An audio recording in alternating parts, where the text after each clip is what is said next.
It's the second house on the right here. No, wait, the third. Don't you remember where it is? I thought you spent your whole childhood here.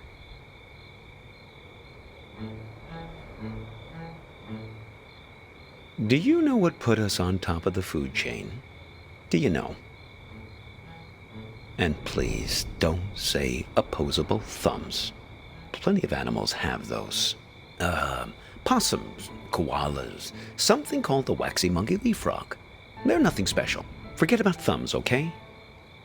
Memory is what put us here. So many of our dreams are set in the places where we used to live. We want to see them, visit them again. There should be a rule, a kind of social convention. The old apartment rule. Works like this. We can show up any place we used to live and simply explain, oh, I used to live here. There's nothing strange about it. The people who live there just throw open their doors and invite us in to have a look around. So we can go back home again. So we can be whole. Hey, are you keeping an eye out? Oh dear. I didn't mean to put you to sleep with my talking. No offense taken. I've been told I have a way of putting my students to sleep as well. We're looking for Asper Street. At least it used to be called that. The problem is that a few years ago they rearranged all the letters of the street signs in this neighborhood. Very impractical. I didn't catch your name. I'm Hobbs. You don't remember. They say sleep is the cousin of death. Well, you're lucky I happened to find you in that cornfield. Some of the places I'm asked to lecture at these days, dubious at best. Just a second. Let's find this Asper Street, please, before we begin our inquiries. Like I say, they might have rearranged the letters a bit.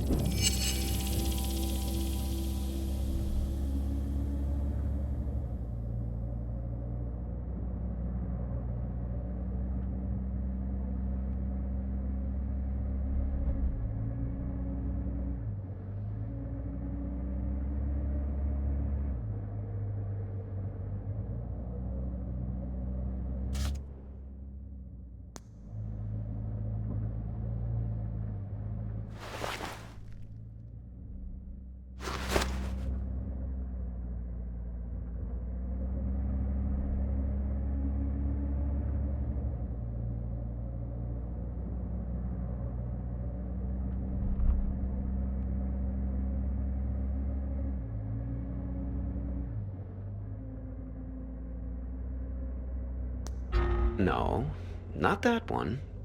Asper Street, but jumbled up.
Ah, yes, that's it. Very good. So, we're on our way. Now, there was something you wanted to ask. Hmm. Yes, then it's going to turn out that big surprise. I do know you.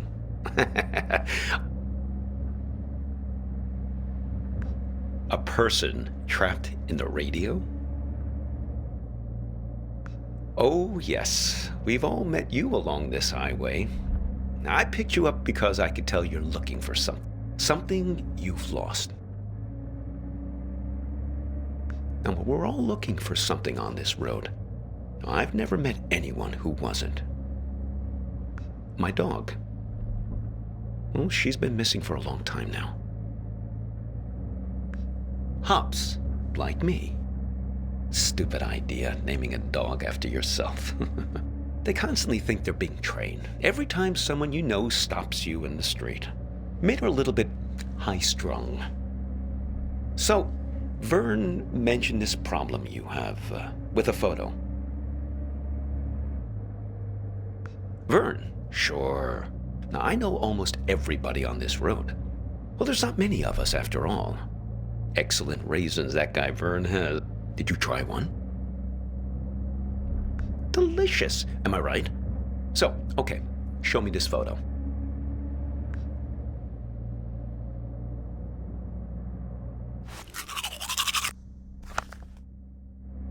So, you're looking for her. What happened to her? Well, a singed photograph is never a good sign. I'm sorry, though. You don't remember anything?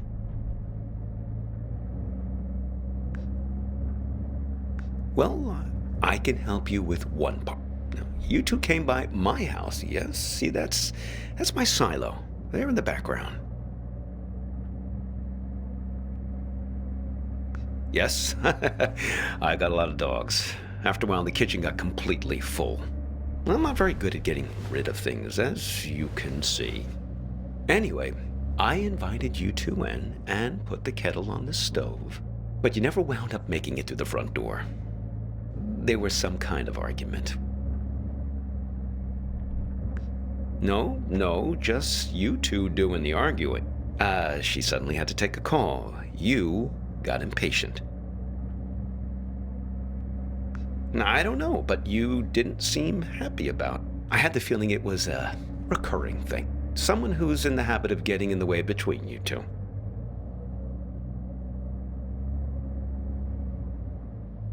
Well, I'm happy to help, however I can. What do you have in mind? If you want to know what happened to her, why don't you just ask her yourself? You haven't asked me yet where we're headed. The warehouse of lost things. Impressed? Okay, it's this warehouse that contains everything you've ever lost in your life. You can find anything there, even feelings, but you only get 15 minutes to look. It really threw me the last time I was there. I got distracted by some mittens. I had as a kid. Left them at a bus stop sometime in the mid-'60s. After that, my parents bought those things that clip your mittens to your coat so it wouldn't happen again. Well, why not? Shamanic tribes of the Amazon believe that in order to heal, you have to journey into the other world, find the thing you've lost among the spirits, and bring it back. Now, and to think about all the things we misplace. Atlantis, huh? And we lost an entire city once. Why shouldn't we get a second chance just to go back and retrieve some of the things we've left behind? I suppose. Well, I've never looked for people. It definitely works for pets. I found several of my dogs there when they've run away from time to time. Stick with me, you'll see. Just keep your eyes peeled. Now, if I remember correctly, it's only about another 20 minutes from here.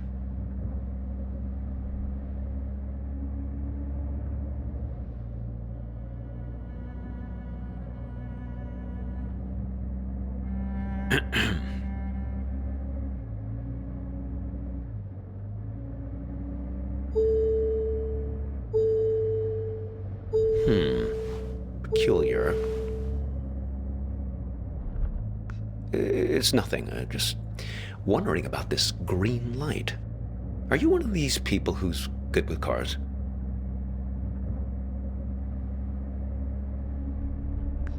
I was hoping you might know. I never saw it before until you got into the car.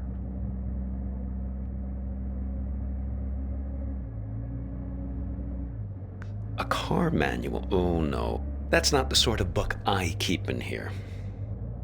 I'm a humanities teacher. No, I think we'll wait to find a mechanic someplace. Perhaps that part-time quiz show hostess. Ah, the green light. The epic sense of man's urgency. The future that keeps receding from us. Yes, I suppose you've read The Great Gatsby, too. It's probably nothing major, just a reminder to get something checked. But what do I know? I'm not the technical sort. Oh, we could ask Lola. Well, she's very good with these things. Lola's a kind of oracle. She's given me lots of good advice, right from where you're sitting. Besides, more to the point, I'd like to check with her about directions, just to make sure we're pointed the right way. See if you can find her here.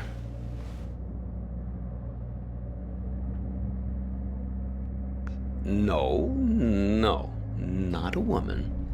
A bear. Well, she's quite small, you see. A toy bear. Now, I found her at the World's Fair in Barcelona, 1929, at an exhibition about alchemy. Lola Montez. Well, she's somewhere in this car. Feel free to rummage around as much as you need.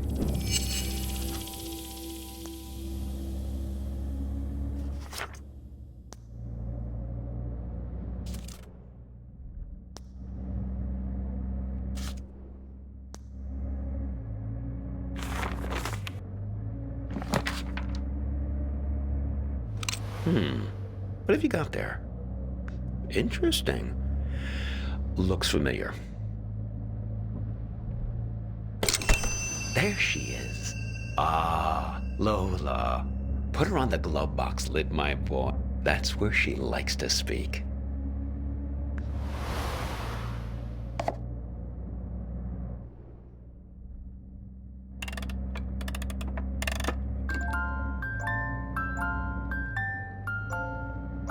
Yes, sometimes directly, sometimes in more of a roundabout way. Lola, dearest, now I'm here with this young fellow here, and well, the warehouse. Now, it's left up here on Concord Avenue, right? She's not ready to talk yet. She's lonely, and she misses her friends.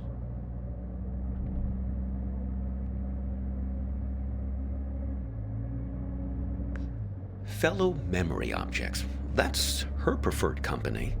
Trinkets like her, lost and found many times over the year, imbued with the memories of everyone who's ever claimed them as their own. Get enough of them together, and things start to get interesting.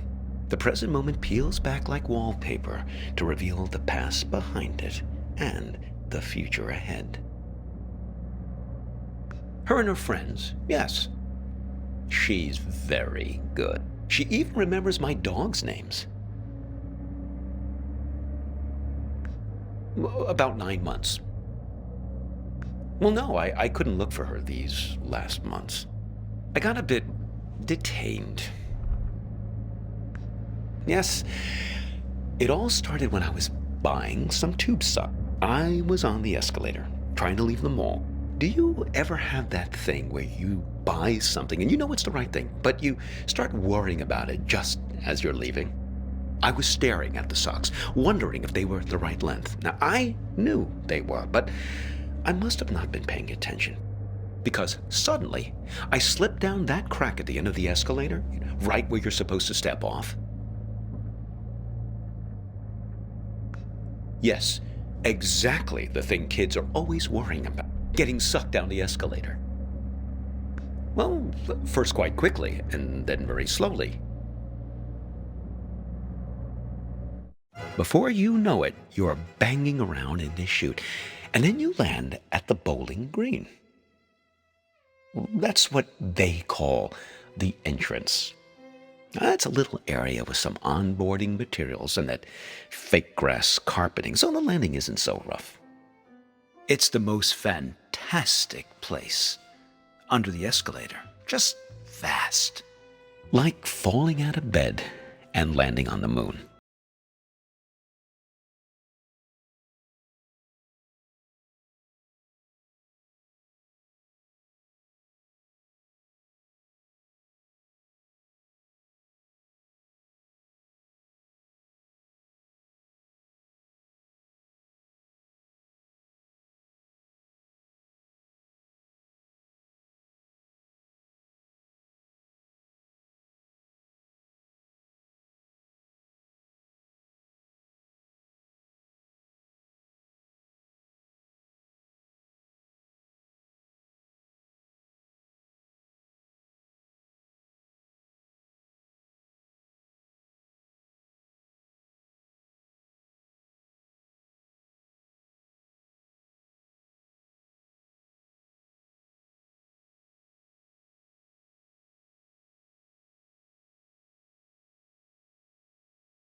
Well, I still keep it in my pocket.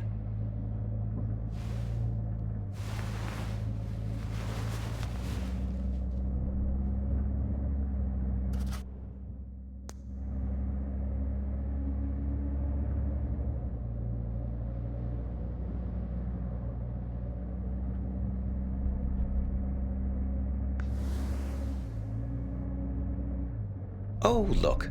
Let's give it to her place. Let's see if she's feeling more sociable. Lola, dear, are you feeling more chatty now? She says her tea party is still missing 2 guests. You see, we just need to find 2 more of her friends.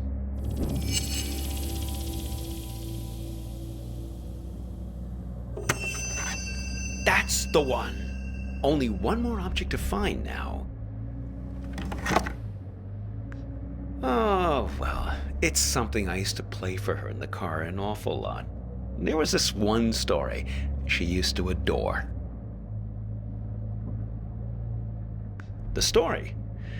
Well, it's about 2 guys. In a way, 2 guys like us who were side by side, both waiting for something to happen.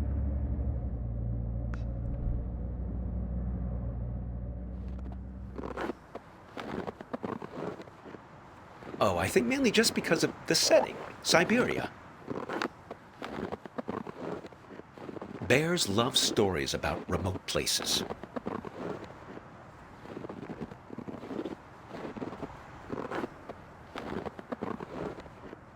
Well, I haven't told you the best part yet. I mean, you don't totally trust me, right? Well, I can see you looking out the corner of your eyes. You don't think I know where I'm going.